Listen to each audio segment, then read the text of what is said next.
Welcome to the Voice of MPE. In this mini-edu series, we bring you fresh insights and education from top industry leaders and MPE ambassadors. My name is Geoffrey Barraclough, and I write Business of Payments, the leading newsletter covering European merchant payments. In this episode, we're going to talk about the convergence of software and payments.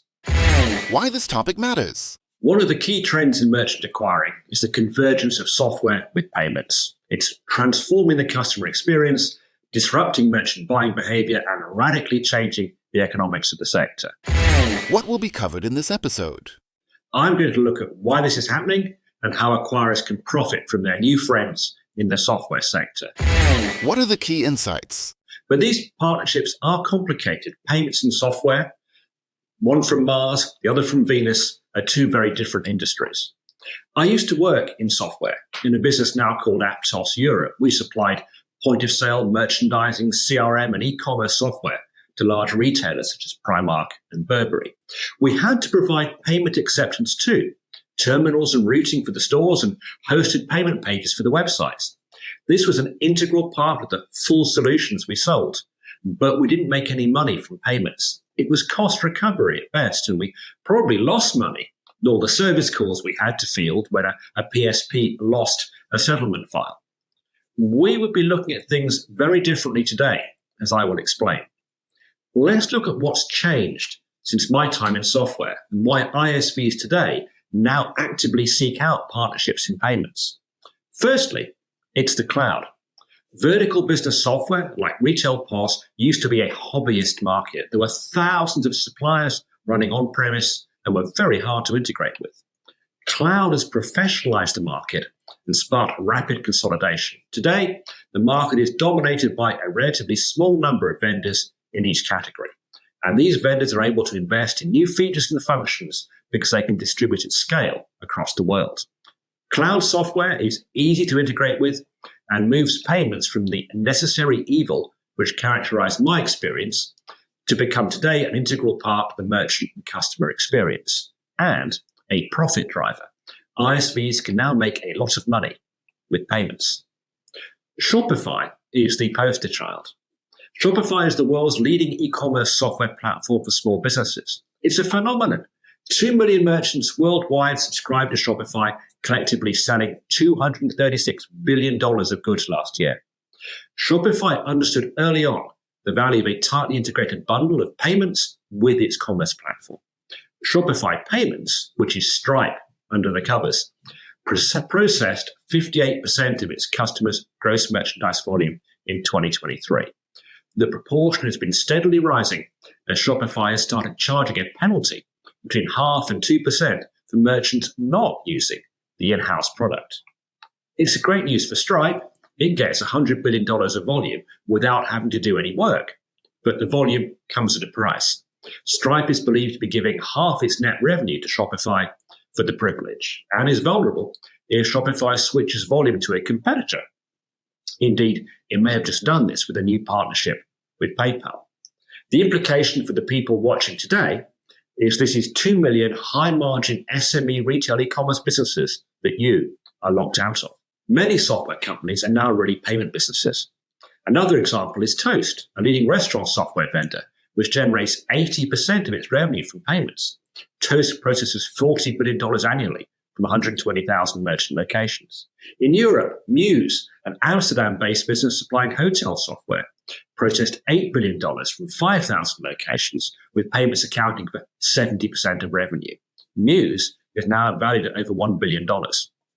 The money men have noticed much of the growth in ISVs is financed by venture capital, and the VCs are pushing their portfolio companies to add payments and other fintech products to their core software bundle. Why should we act now? Let's take a moment to consider the merchant customer. Today, these are time-poor, stressed millennials who are comfortable researching their own solutions and don't want to wait for a sales rep to call. Most importantly, they want to buy stuff which works with what they already have. It's the top consideration now when purchasing new software. And this has major implications for the direction of travel of the customer journey. Merchants now start by selecting software they want to run their business.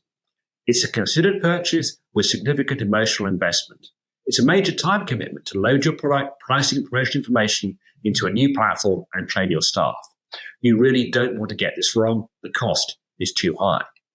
Selecting a payment service comes next. And the key consideration is that your payment service works with the software that you've already bought. This leads to a radical shift in how businesses select a payments provider. It's no longer a case of which payment service does my bank recommend. More important is which payment service works with the software I just bought. Software and payment convergence is threatening the traditional distribution channels which acquirers have relied upon for so many years. Today, the majority of payment processing relationships, about half in Europe, according to UBS, remain with banks as a traditional extension of banking merchant services, a business account, lending, treasury, and so on. But this is changing rapidly. Flagship Consulting have estimated the channel shares of new merchant signees in Europe and North America. They say ISVs now account for between 40 and 60% of new e-commerce merchants onboarded by acquirers. POS moves more slowly, yet Flagship still put the ISV share of new customers at between 15 and 40%. Look, these figures are for debate, but it's clear that banks are simply no longer relevant for e-commerce and will quickly become immaterial for POS too. And that means ISV partnerships will be critical for acquirer survival. But these partnerships are challenging. It's not easy becoming new best friends from businesses with a different sector. Payments are from Mars, software from Venus. They operate on two very different business models. To highlight just three factors, software vendors are highly customer-focused and often work in very narrow verticals. When I worked for an ISV, my customers had my mobile phone number. They were always asking for new product features, moves, and changes. Acquirers sell essentially the same product to everyone. ISVs are not bothered about compliance or risk. Their products are essentially unregulated. The only risk is bad debt, and they're happy to compromise robustness if it means they can move fast. Acquirers obsess about compliance, risk, and security. Pricing, CapEx, commitment to sales and marketing, economies of scale, these are two different worlds. Briefly, let's look at why things go wrong. Here are four sources of friction in the relationships between payments and software. When an ISV sells software, it does not want the payment partner taking a week to process the application and then rejecting the merchant on risk grounds. Automated onboarding is an absolute requirement here. I mentioned that software companies don't really do compliance. You as a payment company need to spell out what's needed, not in the T's and C's of a partnership agreement, but in 32-point type on a PowerPoint slide for their board. ISVs are 100% customer focused and they're in a hurry. Payments is not. You need to be absolutely clear about your future roadmap because the ISV will be making business decisions based on the availability of future payment features. If these don't arrive on time, there will be trouble. Finally, make sure the commercial terms are aligned for good behavior. I recommend building a P&L for the partnership and showing the profits rather than giving ISVs a net revenue share. This arrangement will give ISVs the incentives they need to spend money training staff and running marketing programs to their merchants. Finally, it's worth thinking about the new business strategies that have been created by the convergence of software and payments. I spoke earlier about ISVs building their own payment service, Shopify being a great example. So it's no surprise that many acquirers are looking to become developer-friendly, like Stripe and Adyen have done. Indeed, Stripe now has a remarkable dominance with e-commerce ISVs. Shuttle, a London-based business that provides a universal connector between ISVs and payment processors, counts almost 2,000 software platforms in its network. 59% of these use Stripe. Adyen tends to be strongest with POS-focused ISVs that need an omni-channel payment service. Whatever the channel, ISV partnerships facilitate a very wide distribution, which no acquirer can manage on its own. But this can be very expensive in commission payments. And with little or no control of the merchant relationship, there's always the risk that ISV partners switch a merchant portfolio to a competitor. According to TSG, 79% of ISVs partner with more than one processor today. 1 in 3 have 3 or more relationships.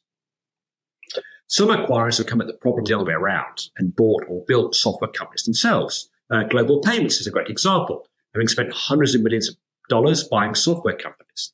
Now, this locks down distribution, but it's not always easy to get the installed base to switch. And there's always a management challenge running such different business models as software and payments under the same roof, notably of allocating enough capital to keep the software products competitive. Some PSPs are going a step further and writing their own software. Convergence in action. Both Square and 𝗪𝗏 have successfully upsold software to their small business customers, and Fiserv's 𝗀𝗶𝗁 product has been a stunning success in the mid-market. What are the key takeaways? Whatever the model, it's clear that software will play a critical role in the future of our industry. It's how merchants want to buy payment processing today. Every acquirer and PSP needs a software strategy, and it needs one now. Your last words? Come to MPE in March to find out more. Thank you for listening to this miniedu episode, part of the MPE 2025 conference happening March 18th to 20th in Berlin.